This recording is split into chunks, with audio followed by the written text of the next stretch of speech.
dengan income replacement, pengganti income bagi keluarga. Ini disebut dana darurat buat mereka.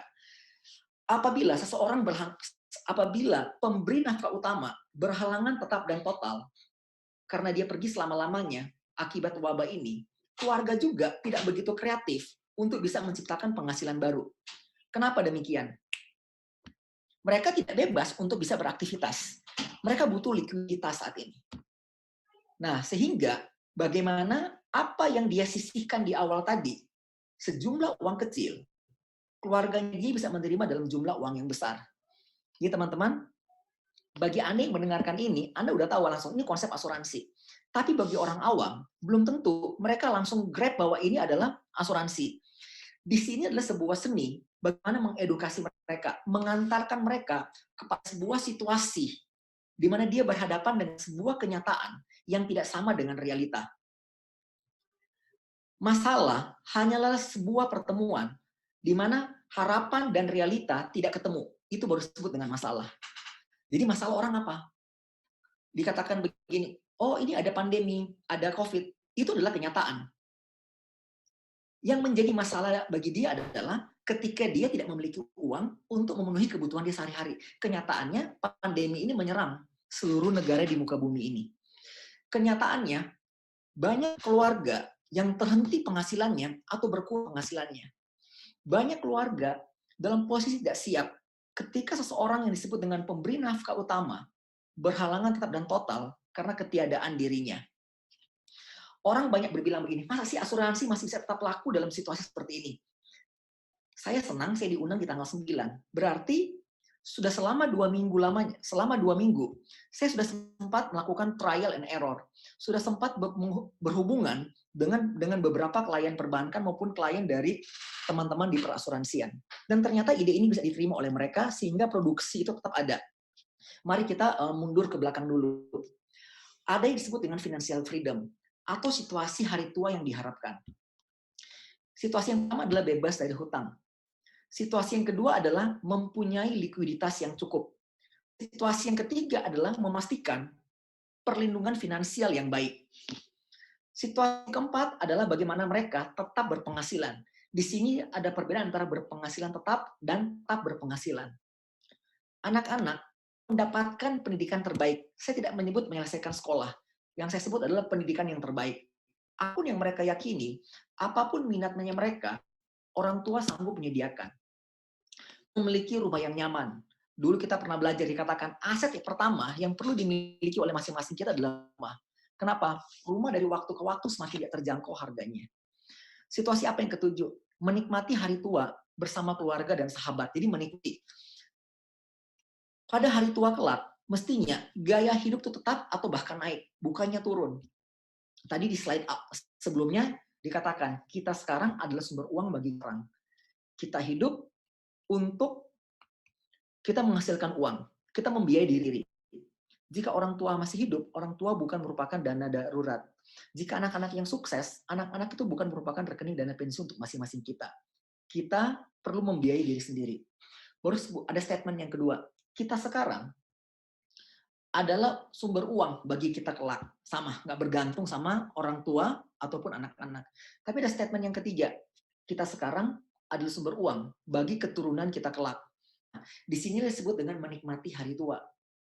Sekaligus menyediakan warisan yang terkendali baik. Jadi, dari 8 item ini, bahkan demi kata, saya sudah memperhatikan supaya bisa menembus yang disebut dengan subconscious manusia. Oke, mereka bilang, oke, bebas dari hutang. Dia mau berhutang silakan aja. Tapi pastikan, ketika semakin usia bertambah, hutang dia harus semakin berkurang, bahkan menjadi nol. Apalagi yang kedua, kita percaya, orang bijak bilang, cash is king, liquidity is the queen. Jadi mempunyai likuiditas yang cukup. Contohnya dalam situasi saat ini, banyak orang yang memiliki saham atau reksadana saham, mereka dalam posisi ragu-ragu atau mereka dalam posisi ketakutan. Ini dicairkan atau jangan? Kalau saya cairkan, saya sudah posisi rugi. Kalau saya biarkan, bagaimana saya bisa bertahan hidup? Jadi makanya selalu dikatakan, selalu dari 3 jenis aset. 3 jenis aset ada aset personal, ada aset investasi, dan ada yang namanya aset liquid. Jadi ingat aja, PIL. Personal, investasi, dan liquid. Nah, di sini dalam situasi saat ini, satu-satunya yang bisa membantu mereka adalah aset liquid. Aset investasi dalam posisi maybe yes, maybe no. Memastikan perlindungan finansial yang baik. Proteksi seperti apa yang sudah mereka miliki? Apakah proteksi mereka tepat atau tidak? Nah, bagi teman-teman profesional, bagi Anda yang berkecimpung di dunia asuransi jiwa, ini juga waktu yang tepat. Secara online, Anda bisa mengedukasi apa isi polis mereka. Saya berbeda pendapat untuk mengatakan, untuk membanding-bandingkan polis. Saya lebih setuju untuk mengatakan, udah waktunya Anda mengedukasi polis apa yang mereka miliki. Nah, dengan begitu, konsumen Anda atau prospek Anda merasa Anda adalah orang yang membantu mereka. Anda adalah orang yang memiliki makna dalam kehidupan mereka dalam sebuah situasi sulit. Anda bukan pedagang polis asuransi yang tidak tahu situasi, langsung menjual sesuatu kepada mereka. Ingat di awal saya katakan, mind catching. Anda perlu hadir sebagai mind catching. Cukup menarik perhatian bagi mereka, cukup bagi mereka bahwa Anda adalah orang yang perlu dianggap dalam situasi seperti ini. Jika secara emosi Anda sudah dapat diterima, maka mudah bagi Anda untuk mendistribusikan produk dan jasa Anda. Akan sulit bagi orang lain bisa menerima Anda dalam situasi yang disebut situasi sulit, apabila mereka tidak merasa Anda bermanfaat. Mari kita lihat lagi di poin kelima, dikatakan anak-anak mendapatkan pendidikan yang terbaik. Jadi tiba-tiba bisa jadi orang tuh berpikir, seandainya kalau dikatakan wabah ini bisa orang siapapun, berarti anak saya punya potensi suatu hari kelak tidak punya cukup dana untuk bisa melanjutkan pendidikannya dia. Sedangkan saya adalah tempat mereka bergantung. Nah, dengan begini dia mulai berpikir, oke, dia butuh yang namanya dana darurat kelak supaya anaknya bisa melanjutkan. Tapi uang yang ada bukan untuk diwariskan sekarang. Kenapa? Uang yang ada adalah mereka untuk gunakan. Memastikan kehidupan sehari-hari tetap berlangsung dengan baik dan normal untuk bisa membiayainya. Mari kita lihat. Saya nggak tahu dengan kondisi tempat yang lain. Yang saya kaget adalah segala macam kewajiban keluarga saya masih tetap bayar. Angsuran tetap harus dibayar. Uang sekolah anak sekalipun udah diliburin, tetap kita harus bayar.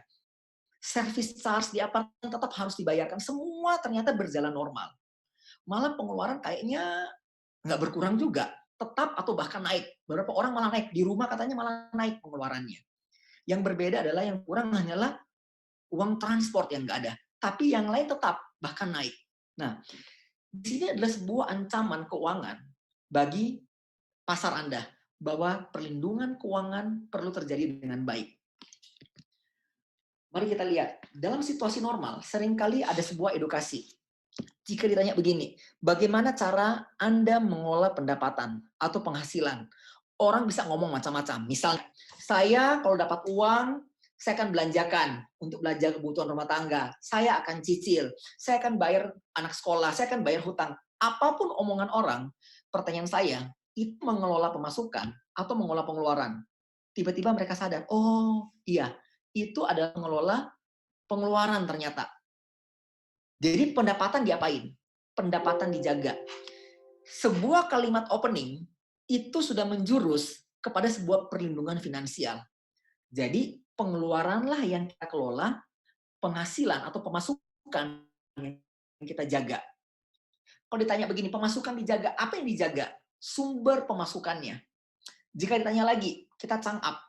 Sumber penghasilan yang mengerjakan sumber penghasilan ini siapa? Orang bisa jawab, oh saya. Berarti yang perlu dijaga siapa? Saya. Saya adalah sumber penghasilan. Saya mengerjakan sumber penghasilan tersebut. Oke, jadi perlu dijaga adalah diri orang yang disebut dengan pemberi nafkah utama. Nah, jika demikian, mari kita lihat pengeluaran. Bagaimana mengelola pengeluaran? Guru saya mengatakan seperti ini, atau dalam textbook Anda, kalau bagi Anda yang telah mempelajari financial planning, dikatakan begini. Tidak pernah ada financial planning tanpa money management. Money management adalah dasar dari financial planning. Tren-tren kemarin banyak orang mempelajari hal-hal yang lebih intermediate, bahkan lebih advance. Hal yang basic yang disebut dengan money management seringkali tinggalin.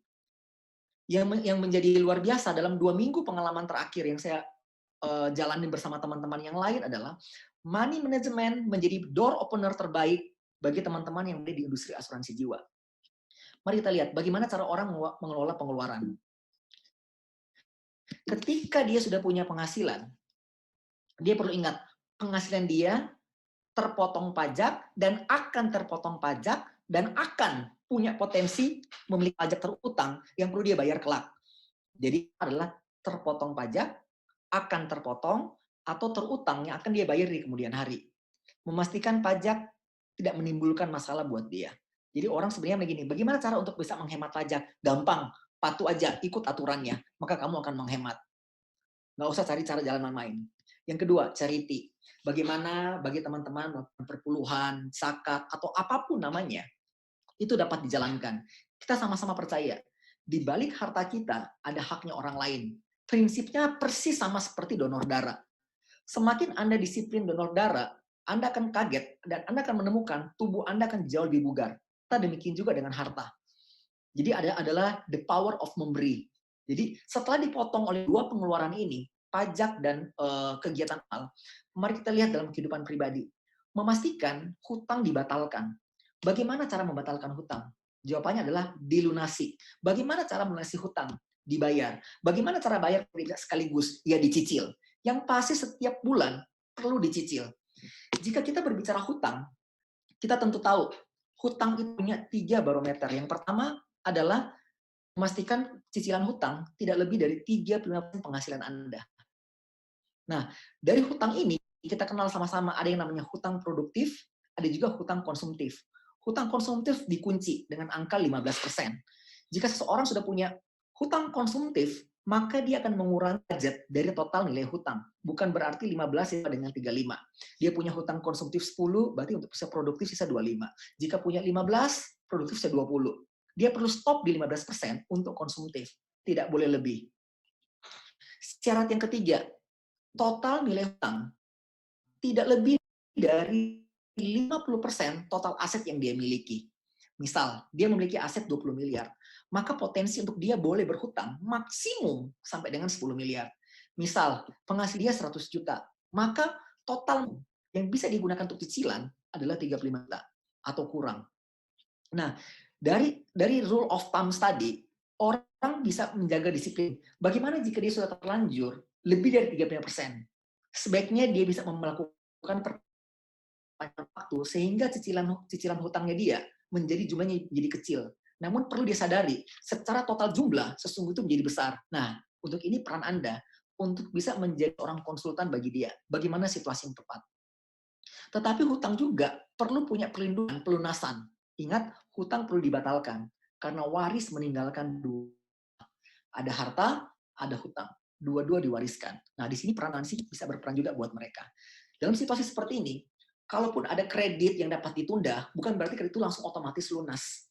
Jika dia memiliki kredit atau dia memiliki hutang, dan dia pergi untuk selama-lamanya, akibat wabah ini, atau akibat karena dia memiliki penyakit sebelumnya, terkena wabah, mempercepat kepergiannya, berarti dia perlu punya kantong likuiditas untuk bisa menutupi hutang ini, agar hutang nggak diwariskan kepada anggota keluarganya dia. Baru ada kita sebut dengan rekening peace of mind. Apa itu peace of mind? Sebuah kedamaian, pikiran, dan perasaan. Sebuah pernyataan cinta. Orang seringkali mengatakan begini, aku cinta kamu. Tapi sebagian besar orang tidak mampu memberikan komitmen. Katanya cinta itu adalah tanggung jawab. Tanggung jawab butuh tindakan. Tindakan apa yang dibutuhkan? Tindakan tentang kedamaian masa kini dan kedamaian masa depan. Baik dia ada maupun dia tidak ada. Itu disebut dengan cinta. Kita sama-sama tahu bahwa cinta mungkin abadi, tapi kita yang tidak. Nah, dari sini bagaimana memastikan kedamaian bagi anggota keluarga atau orang-orang yang dia cintai. Ada orang bijak mengatakan begini, jika benar waktu sepanjang masing-masing kita masih memiliki waktu, kita masih bisa produksi uang bagi keluarga. Pertanyaan berikutnya adalah bagaimana bila waktu masing-masing kita telah berakhir? Siapa yang akan bisa produksi uang buat keluarga? Nah, teman-teman, dari topik yang kita akan bicarakan selama berapa puluh menit ke depan, Anda bisa potong sepenggal-sepenggal sebagai cara untuk door opener kepada klien ataupun prospek Anda. Sekali lagi yang paling penting adalah door opener untuk memastikan mereka mau melanjutkan pembicaraan dengan Anda. Apa ini pengeluaran yang ketiga? Financial freedom. Apa tuh financial freedom? Tadi di awal saya sebut ada 8 poin yang disebut dengan kebebasan keuangan. Financial freedom adalah segala sesuatu yang kita persiapkan sekarang untuk masa depan. Kalau peace of mind menggunakan rekening yang bernama rekening asuransi, maka financial freedom menggunakan rekening yang bernama investasi. Kita perlu membedakan 3 rekening. Rekening yang pertama adalah saving. Sebuah rekening untuk menaruh uang, untuk kita melakukan transaksi. Itu adalah rekening saving. Rekening kedua adalah rekening investment. Bagaimana memastikan uang bekerja untuk kita.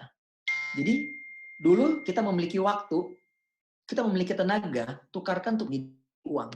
Akan tiba sebuah momen, bagaimana uang yang telah dihasilkan tetap berubah menjadi uang. Nah, di dalam financial freedom, hal-hal apa yang perlu dipersiapkan? Jadi dana pendidikan anak, investasi untuk dana pendidikan anak. Bisa jadi untuk dana hari tua.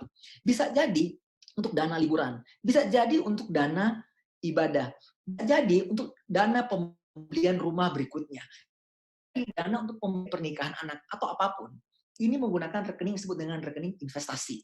Jadi ada 3 rekening, S, I, P, atau yang saya sebut dengan rekening C. Jika salah satu tidak ada yang namanya rekening P, itu hanya menjadi C. C bagi keluarga atau teman kita keluarga Tionghoa diartikan adalah mati. Rekening nggak boleh mati. C itu artinya mati. Coba punya saving dan investment. Sebagian besar orang hanya berfokus di 2 rekening ini, mereka mengabaikan rekening yang ketiga yang namanya rekening P. Rekening proteksi. Rekening proteksi bertujuan memastikan likuiditas di saving tetap tersedia ketika pemberi nafkah utama berhalangan tetap dan total. Jadi keluarga memiliki likuiditas untuk melanjutkan kehidupan yang mereka sebut dengan dana transisi. Baru bagaimana dengan rekening I? Rekening I adalah segala sesuatu seseorang berinvestasi untuk kebutuhan di masa yang akan datang. Itu tujuan dia. Entah itu dana hari tua, dana pendidikan, dana pembelian rumah, dana pelunasan hutang, atau apapun namanya. Tapi dalam rencana investasi ini ada horizon waktu.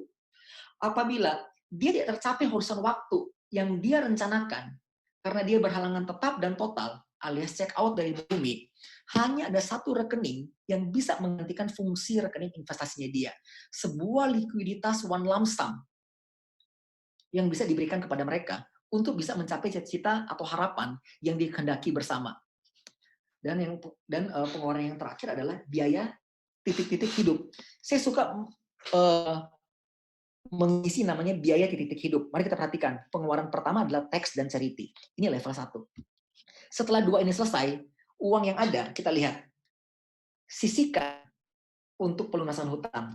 Sisihkan berasuransi. Sisihkan untuk berinvestasi. Sisanya kita boleh nikmati. Bahkan secara ekstrim bisa dikatakan kita boleh habiskan.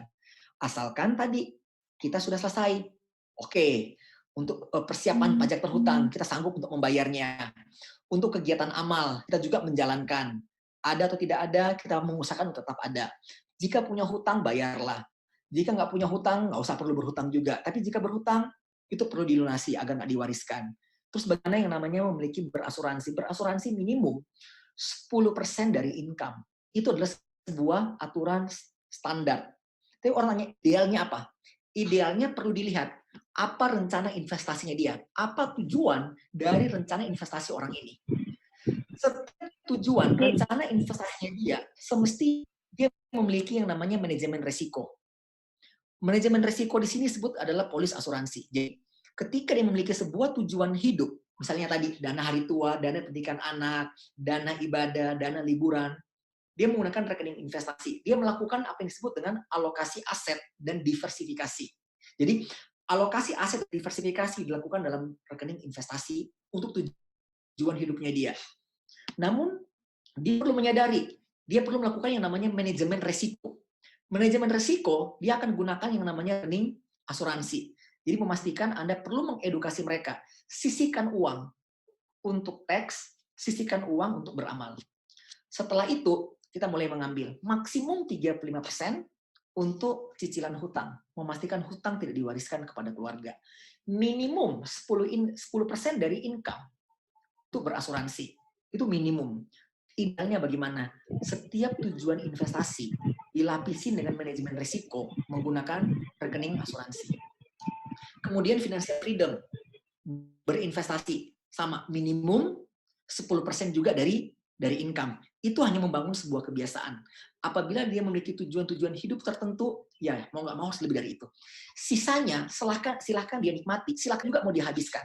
Yang penting dia memahami konsep sisi dan konsep sisa di sini. Apa aja? biaya di titik hidup itu. Saya perlu membedakan dua ini. Yang pertama adalah biaya kebutuhan hidup, dan yang kedua adalah biaya gaya hidup. Mau tidak mau, biaya gaya hidup nggak dapat diabaikan. Seringkali orang dipaksa untuk tidak memiliki gaya hidup, tapi mereka tanpa sadari memprioritaskan gaya hidup. Jadi teman-teman, Anda sebagai advisor, Anda sebagai edukator, di sini penting memberitahu kepada mereka, oke, gaya hidup silakan. Setelah apa? Setelah 5 pos yang di atas, tax, charity, debt, hutang, pelunasan hutang, berasuransi, berinvestasi, sisanya silakan dinikmati. Boleh nggak dihabisin? Silakan aja. Buat apa? Kebutuhan hidup, gaya hidup. Kebutuhan hidup itu apa? Kebutuhan rumah tangga dan pendidikan anak. Yang sekarang kalau yang ini yang sekarang yang setiap bulan berjalan. Kalau untuk yang masa depan, misalnya dia perguruan tinggi, kita taruh di rekening investasi atau financial freedom. Apalagi gaya hidup untuk pengembangan diri. Bahkan beberapa orang memasukkan biaya untuk pengembangan diri sebagai biaya kebutuhan hidupnya dia juga. Dan yang terakhir adalah bermain. Senang-senanglah kamu. Ada orang entah bercanda atau serius bilang begini, Sensei, saya udah tua, buat apa bermain? Saya suka candain balik ke dia. Pak, bukan karena Anda tua Anda nggak bermain, Pak. Tapi justru karena Anda nggak bermain, makanya cepat menjadi tua. Jadi bermainlah sepanjang itu digunakan uang dari sisa. Ini dari sisi dan sisa. Sahabat saya, berbagai macam berita masuk di tengah-tengah masyarakat. Luar biasa, topik ini adalah topik basic. Topik ini adalah topik yang paling sering diabaikan.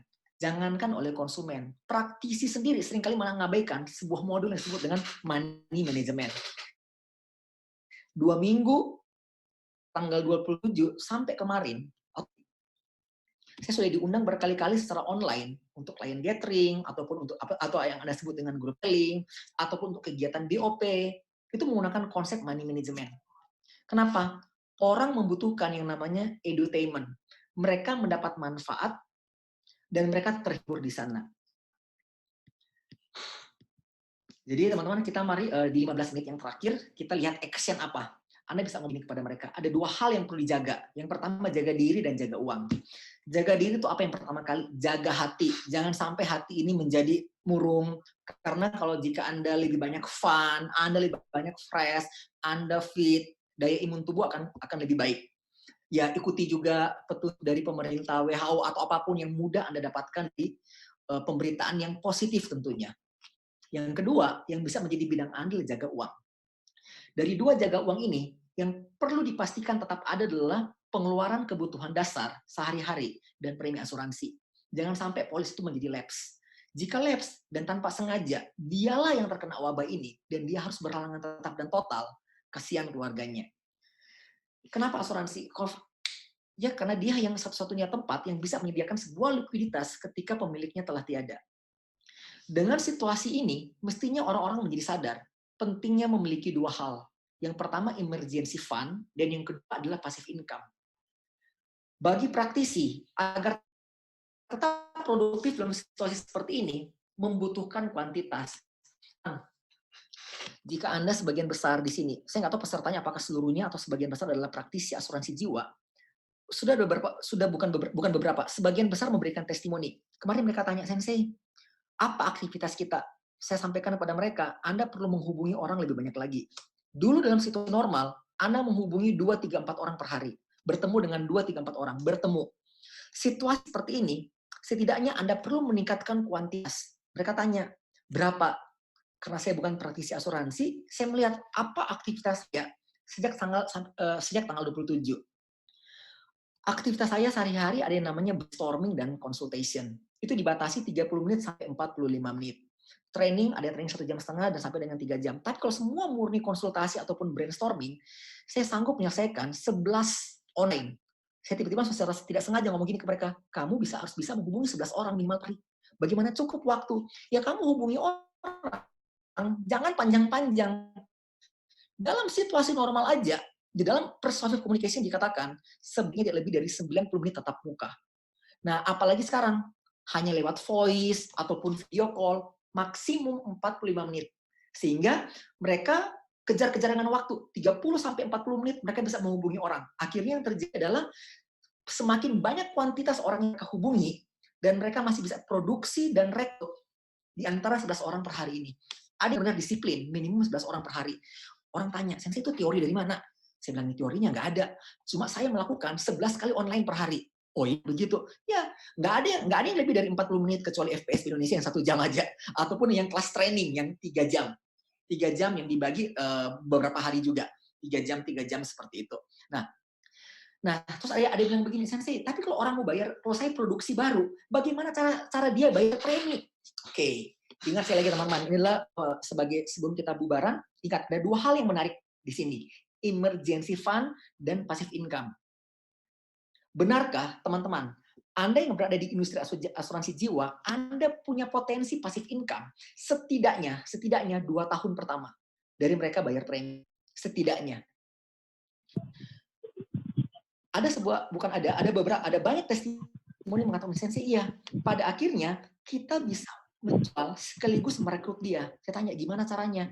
Orang itu menyadari pentingnya konsep emergency fund dalam situasi tidak normal. Itu minimal 10 tahun income.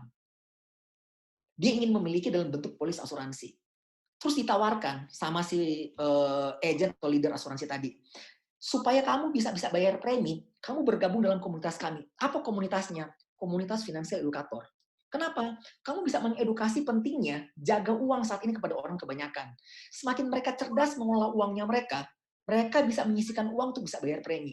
Kalau mereka bisa bayar premi, maka kamu bisa mendapatkan komisi. Jadi kamu perlu hadir sebagai seorang edukator di hadapan mereka. Menjadi seorang financial educator membuka ruang gerak Anda semakin luas untuk dapat diterima oleh orang kebanyakan. Jadi Anda tampil bukan sebagai status agennya, tapi sebagai financial educator. Anda nggak dibayar. Tugas Anda adalah main catching, mendapatkan perhatiannya mereka. Terus dapat uangnya dari mana? Ketika mengedukasi mereka, dari kalimat-kalimat saya di awal tadi, selama 40 menit awal, lihat, di sana ada masalah. Di mana masalah ini dapat diselesaikan dengan asuransi jiwa. Nah, jika sudah bertanya asuransi, maka disitulah kemampuan Anda sebagai seorang agen tunjukkan why insurance. Produk yang benar buat dia atau tepat buat dia seperti apa. Nah, artinya komisi yang dia dapatkan, dia bisa mendapatkan premi. Jadi, siklus tadi adalah bagaimana seseorang menjadi nasabah. Nasabah ini bisa mendapatkan komisi dari premi, kemudian dia bisa bayar preminya lagi. Jadi konsepnya sama seperti uang itu berputar terus-menerus. Uang nggak dalam genggaman sekelompok orang. Oke teman-teman, waktu kita tinggal 5 menit. Saya tanya kepada host, apakah ada yang bertanya?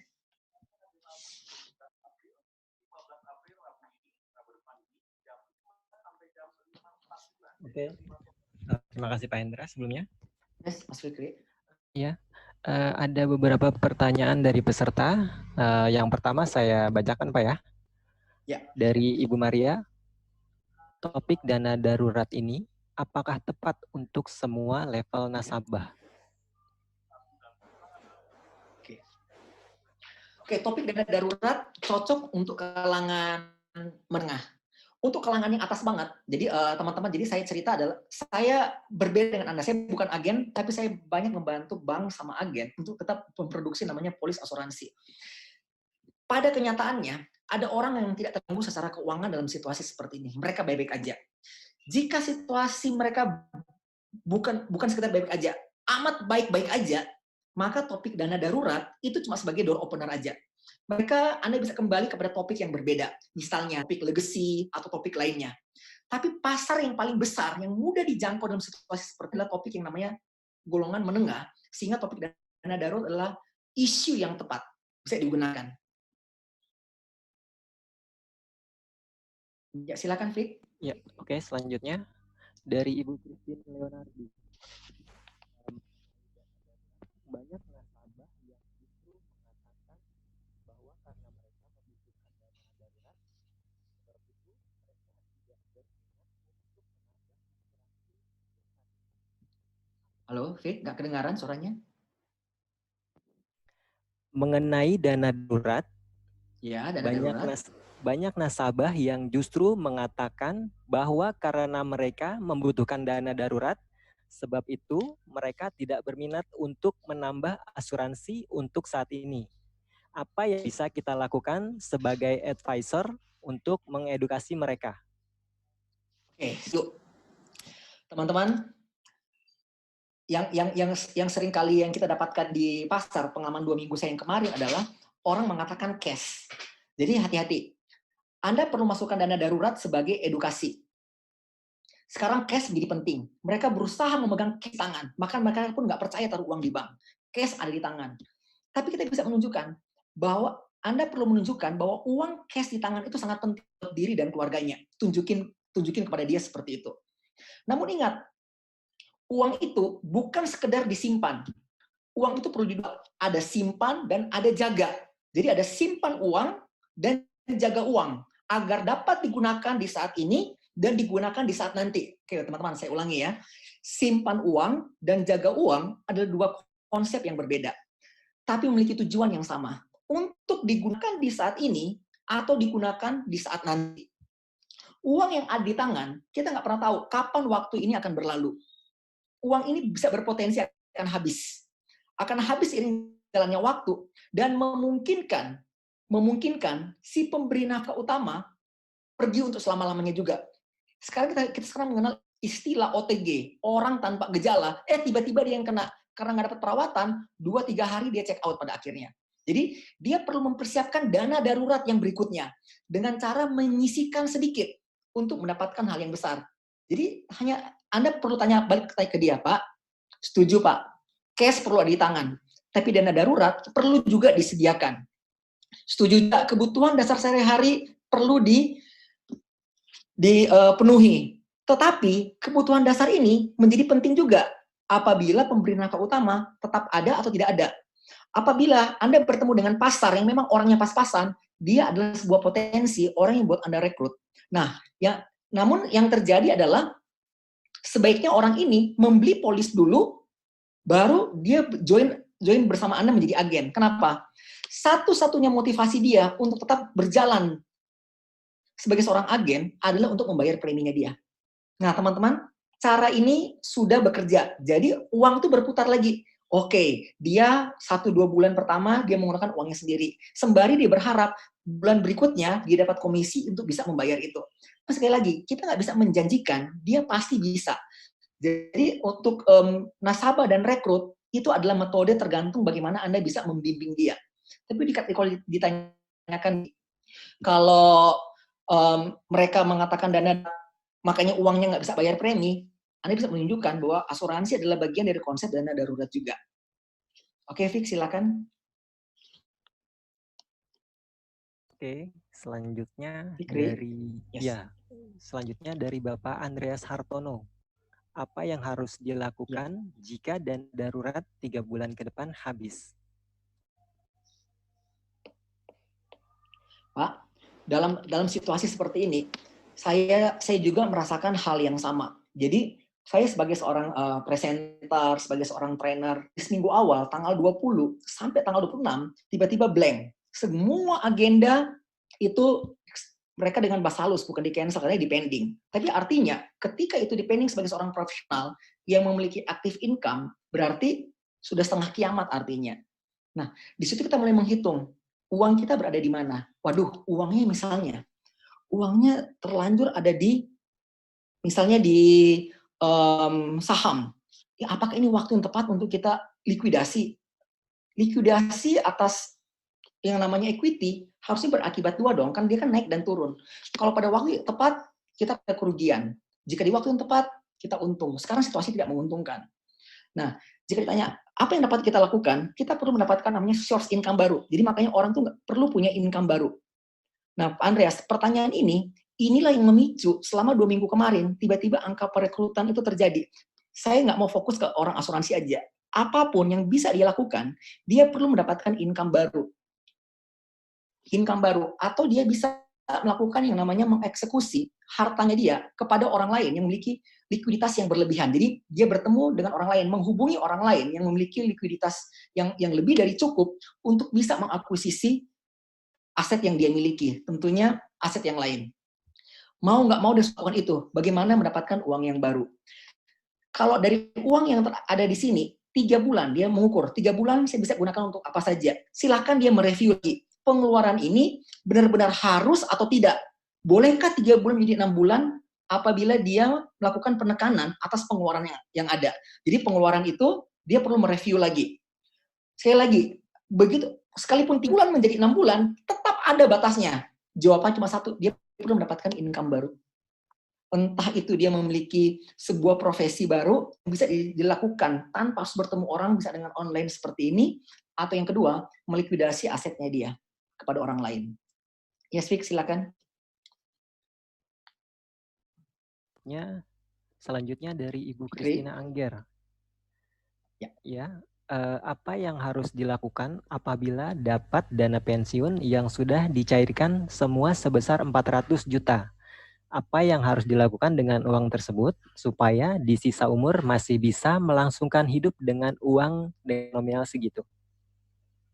Oke. Bapak Ibu, apabila orang sekarang nih, dikatakan saya sudah punya cash.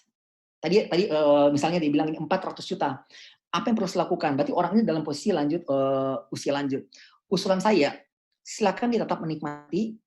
Kalaupun dia ingin menaruh ke dalam investasi, pastikan cocok benar-benar dengan profil risikonya dia, dan tidak sangat disarankan kepada tempat-tempat misalnya kepada saham yang pergerakannya luar biasa. Jangan sampai dia benar-benar tidak menikmati. Kita perlu menemukan tujuan hidupnya dia apa. Apakah 400 juta ini ingin dia nikmati sendiri, atau dia ingin untuk dapat dibagikan kepada orang lain? Jadi ada 2 pertanyaan. Apakah ini memang untuk dirinya sendiri atau untuk kepada orang lain? Apabila untuk dirinya sendiri, dia perlu membagi 2 tempat lagi. Gaya hidup